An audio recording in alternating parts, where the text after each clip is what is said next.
Good news for those who have Netflix. Given the current boom in anime in the market, it could indeed become the new home for Dragon Ball Super, bringing many new things just as it has done with One Piece. Stay tuned to every detail in this video. I already ask you to subscribe to the channel, leave your like, and activate the notification bell. 2025, where the anime market continues to grow and moves millions of dollars. The fight for exclusivity is in full swing. Dragon Ball, even on hiatus, remains one of the biggest worldwide. With that, we know the anime's return will come soon, and the battle for its rights and exclusivity is already intense. That's where Netflix also enters this fight. Netflix has been investing heavily in exclusive animes, which are series and films produced or distributed exclusively by it, guaranteeing differentiated content for its platform. These animes, often called Netflix originals, include titles that do not appear on other streaming platforms or traditional TV, reinforcing Netflix's position as a major player in the global anime market. A famous example is Baki, a very popular fighting series with several seasons released directly by Netflix, winning fans worldwide. There is also Castlevania, an animation inspired by a classic game, which had great success for its narrative and visual quality, becoming a reference in adult animation. Furthermore, animes like Devilman Crybaby, produced by a renowned Japanese director, reached the global audience as an original Netflix production, with its unique aesthetics and impactful plot. Another title is Beastars, which, although produced in Japan, has its global distribution guaranteed by Netflix, helping expand its reach to different countries with varied dubs and subtitles. The platform also released Vivy, Fluorite Eye's Song, and Japan Sinks 2020, original animes that demonstrate Netflix's interest in diversifying its genres, exploring stories beyond traditional battles and adventures. Great Pretender is another example of a Netflix original anime, known for its visual style and differentiated narrative, attracting a broader audience. With these investments, Netflix has managed not only to secure exclusivities, but also to foster the creation of animes that can reach a global audience with technical quality, dubbing in various languages, and simultaneous releases. This strategy has made Netflix an essential platform for those who like anime and want to keep up with new releases easily, regardless of the country they are in. Anyway, since the Dragon Ball Super anime ended its broadcast in 2018, fans of the franchise, created by Akira Toriyama, have lived between nostalgia and expectation. The Tournament of Power arc finished the first phase of the new anime with a flourish, placing Goku and company in the center of a multiversal battle that boldly expanded the limits of the Dragon Ball universe. But after that epic finale, a void opened, and for years the manga went on alone, with no concrete signs of an animated return. Now, with official announcements and recent statements, the scenario has changed. The return of the Dragon Ball Super anime is real, and promises to be one of the most impactful events in the recent history of Japanese animation. And the big question is, where will it be shown? Netflix, Crunchyroll, Disney Plus? The answer involves strategy, global consumption trends, and of course, the immense value the franchise represents today. The timing of the announcement could not be more symbolic. The death of Akira Toriyama in March 2024 shook not only the fans, but the entire industry. Losing the creator of Dragon Ball at the peak of his influence reignited deep emotions, but also reinforced the mission to continue his legacy. In recent interviews, Toyotaro, Toriyama's successor on the manga, revealed that he has already drawn the backbone of several future volumes, with art that connects to form a panoramic image. He said, quote, "By the way, I've already drawn the characters who will appear after that, so I'll do my best to show everything to you soon." End of quote. This not only reinforces the series' long-term planning, but also indicates that there is a lot of content ready for adaptation. And where there is manga, there will be anime. The new anime does not start from scratch. It relies on a solid foundation. The Dragon Ball Super manga has already adapted 3 full arcs after the Tournament of Power. These are the Galactic Patrol Prisoner arc Moro, the Granola the Survivor arc, and the resurrection of Frieza in his Frieza Black form.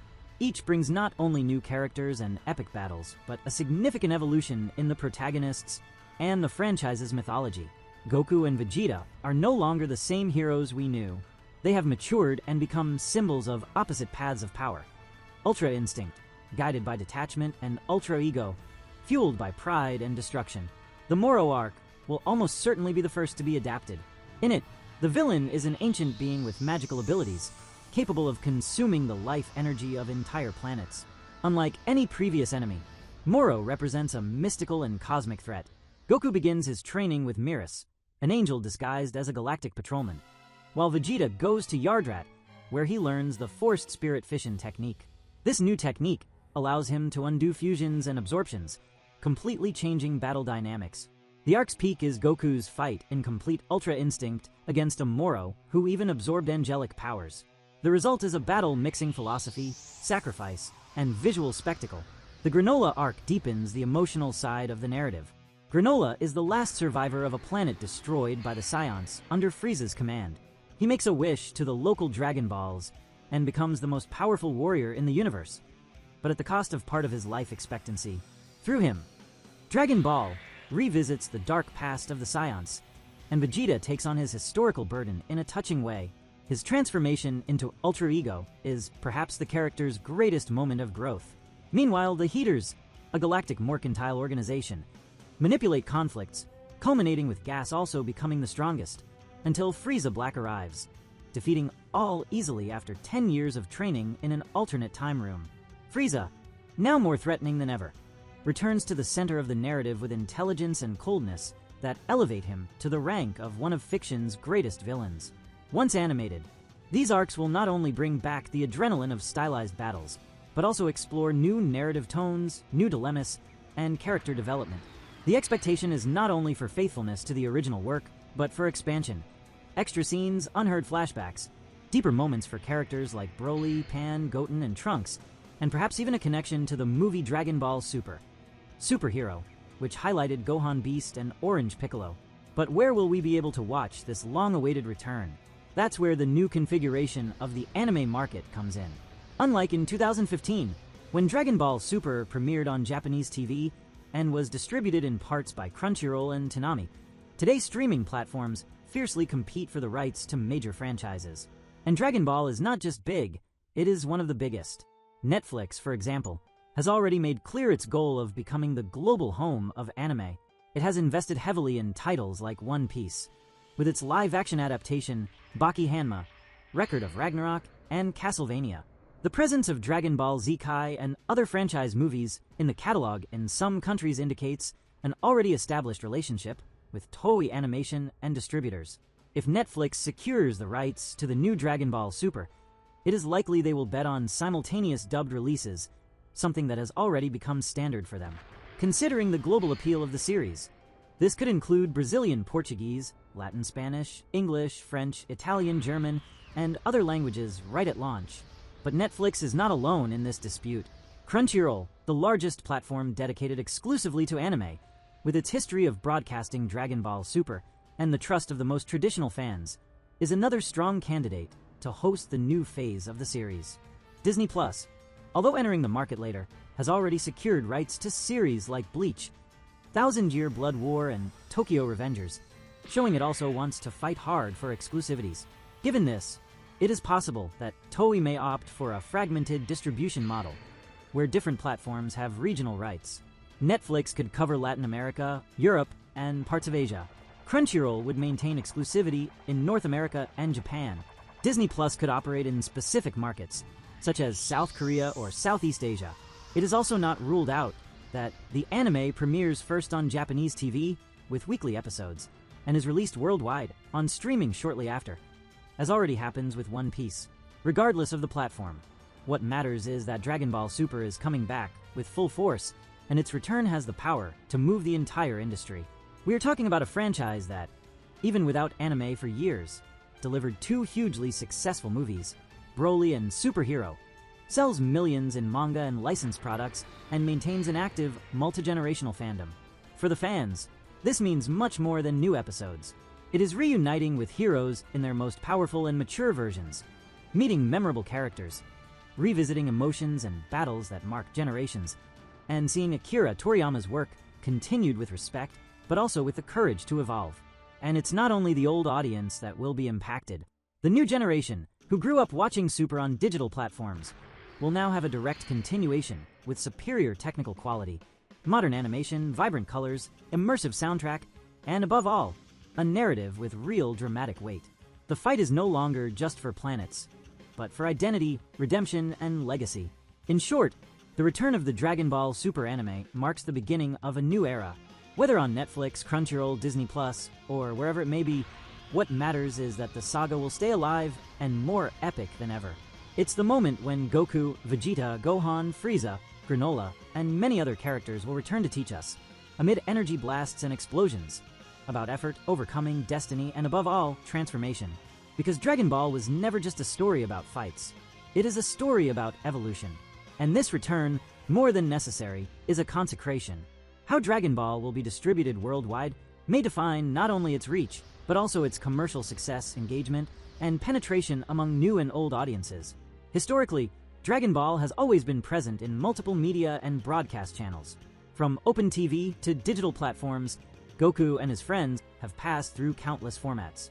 With the advance of streaming, the series found a new home and conquered audiences on scales previously unimaginable.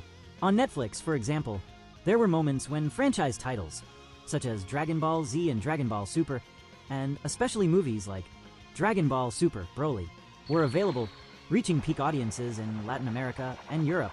These peaks showed the franchise's enduring appeal and opened doors for future negotiations.